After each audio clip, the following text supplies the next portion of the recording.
Water dispenser ব্যবহার পদ্ধতি।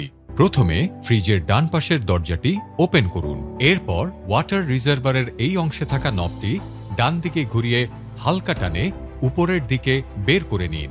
এবার পান উপযোগী বিশুদ্ধ পানি দ্বারা ওয়াটার রিজার্ভারটি রিফিল করুন।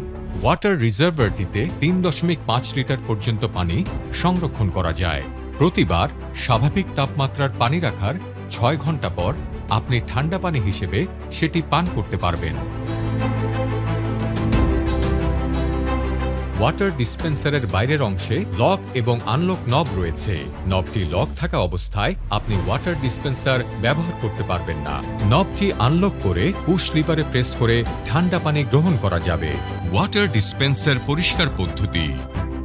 প্রথমে ফ্রিজের ডান পাশের দরজাটি ওপেন করুন। এরপর এখানে থাকা ওয়াটার রিজার্ভারটি উপরের দিকে হালকা চাপ দিয়ে খুলে নিন। তীর চিহ্ন অনুসরণ করে রিজার্ভারের নব, কভার এবং নজেলটি খুলে নিন। এবার রিজার্ভারের প্রতিটি অংশ ভালো করে ধুয়ে পরিষ্কার করে নিন।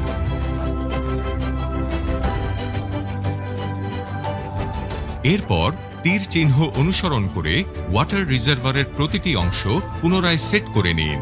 ওয়াটার ট্যাঙ্কের কভারটি লাগানোর সময় তীর চিহ্ন অনুসরণ করে এক পাশ থেকে ক্রমান্বয়ে চাপ প্রয়োগে বন্ধ করুন। ফ্রিজের দরজায় ওয়াটার ট্যাঙ্কটিকে পুনরায় বসানোর সময় তীর চিহ্ন অনুসরণ করুন।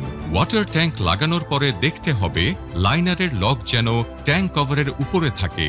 যদি না থাকে সেক্ষেত্রে সেটআপটিকে নিচের দিকে চাপ দিয়ে বসিয়ে দিন।